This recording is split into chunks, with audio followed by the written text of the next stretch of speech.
आज हम सांबर श्री पंचमुखी बालाजी मंदिर के महान संत यतीन दास जी महाराज के नेतृत्व में, उनके कृपापात्र श्री दामोदर जी टाटी के नेतृत्व में हमारा संगठन, सभी सांबर वासियों का संगठन पहुंचा है प्रयागराज।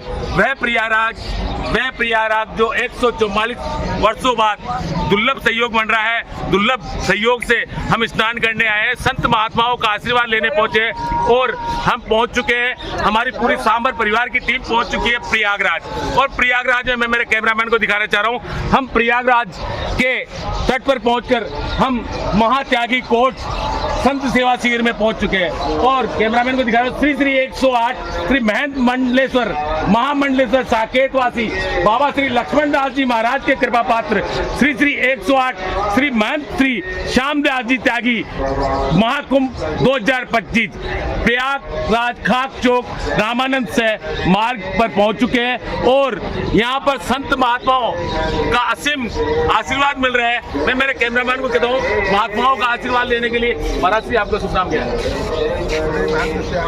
महाराज जी, आपने पांडाल लगाया और हम बच्चों को आशीर्वाद दिया। आपकी जागृति से हमारे बच्चे, हमारे सांबर की युवा पीढ़ी को धर्म संस्कृति को जागृत करने का मौका मिला है। आप इन बच्चों को क्या आशीर्वाद देना चाहते हैं? इसी प्रकार से आप सब धर्म से जुड़े रहें, अपनी सनातन पद्धति से जुड़े रहें और भगवान की कृपा आप सबको अन्न धन से और शरीर काया निरोगी आपकी रहे। और इसी प्रकार से परम ब्रह्म परमात्मा से जुड़े रहें और अपने जीवन को सफल बनाए। जो जीवन परम ब्रह्म परमात्मा ने ये जन्म दिया है मनुष्य का, इसको आप सफल बनाएं। इसके सफल बनाने का एकमात्र यही उपाय है कि संतों से जुड़कर, अपनी सनातन पद्धति से जुड़कर जो कर्म किए जाते हैं और जीवन को यापन किया जाता है, तो उससे परम ब्रह्म परमात्मा कृपा करते हैं। जीवन भी सफल होता है और जीवात्माओं का अपनी कल्याण भी होता है। ये महाकुंभ महासहयोग को मनाया जा रहा है। ये कुंभ नगरी है और यहाँ पर कहीं से भी आए हुए, अपने देश का विदेश के भी लोगों को आए हुए के यहाँ पर ठहरने की व्यवस्था है। हर जगह पंडाल में, साधु संतों के पंडाल में, और साधु संतों के अलावा रैन बसेरा है, बहुत जगह रुकने की व्यवस्था है, हर जगह भोजन प्रसादी की व्यवस्था है, हर जगह संत महात्माओं के सानिध्य में कहीं हवन चल रहा है, कहीं कथा चल रहा है, कहीं अन्न क्षेत्र चल रहा है, कहीं कहीं ये सारी व्यवस्थाएं चल रही हैं समय समय पर। ये प्रयागराज नगरी है और जो है कि ये शास्त्रों का मान्यता है कि 4 पदार्थ भरा भंडारू ये प्रयागराज महाराज हैं। हम लोग पूरे जनमानस चारों में किसी में एक के लिए ज़रूर परेशान है। ये चारों पदार्थ यहाँ पर उपलब्ध है या ये भी है। और दूसरा मान्यता ये है कि जैसे कुछ आँख से नहीं दिखाई देता है, वो जो है यहाँ जीव भूल से भी इस माघ के महीने में जो जितने दिन निवास करता है, उतने उस जीवात्मा को, भगवान को वैकुंठ प्राप्त होता है। यहाँ पर माँ गंगा है, यमुना जी हैं और प्रकट रूप से सरस्वती माता है। तीनों नदी का संगम है।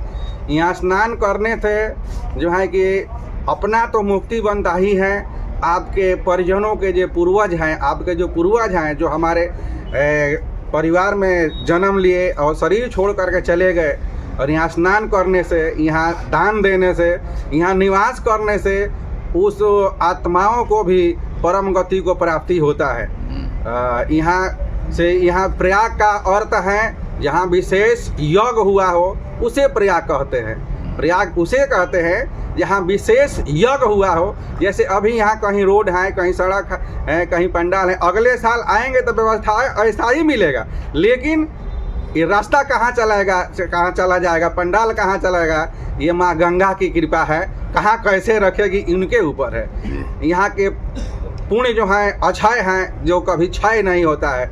यहाँ दान देने से सत्संग करने से, चाहे वो समय देने से, जो दें उससे जीव को सुधार होता है। ये ऐसा तीर्थ नगरी है कि भगवान राम भी आए तो गोस्वामी जी को लिखना पड़ा कि अस तीरथ पति देख सुहावा, सुख सागर रघुबर सुख पावा, कहसी अस हई लखन बुझाई, निजमुख तीर्थ राज बढ़ाई। तीर्थराज प्रयाग जो है भगवान को भी विश्राम दिया, तो हमारे आपको क्या कहना है। द्वादश जो है कि द्वादश ज्योतिर्लिंग, द्वादश भगवान का मंदिर है, जैसे हरित माधव भगवान, बेनी माधव भगवान, नाग भास्की जी हैं, जो है कि अलोपी देवी हैं, मनसा देवी हैं, अलोपी देवी हैं, और ये आश्रम है, ये जो मानस काल में भी आया है कि भगवान राम भरद्वाज जी के आश्रम में आकर निवास किए थे। भरद्वाज आश्रम है और ये प्रसिद्ध आश्रम यहाँ से, इस स्नान घाट से लगभग 2 किलोमीटर 2.5 किलोमीटर दूर पे है, जो आज शहर में बस गया है। और भी बहुत धार्मिक स्थल है। ये प्रयागराज नगरी है। यहाँ पर हम लोग के जो आँख हैं, आँख से देखते हैं, कुछ ऐसे भी दिव्य आत्माएँ, पुण्य आत्माएँ यहाँ पर आती हैं जो इस आँख से नहीं दिखा जा सकता। वो आते हैं, स्नान करके चले जाते हैं, कब आते हैं कब जाते हैं। यहाँ तक कि यहाँ पापात्मा, दुरात्मा, दिव्यात्मा, हर आत्माएं यहाँ पर आती हैं, गुप्त रूप से, प्रकट रूप से, और अपना स्नान करके अपने जीवन को सफल बना करके अपने धाम को पुनः चली जाती है। बोल सियावर रामचंद्र भगवान की।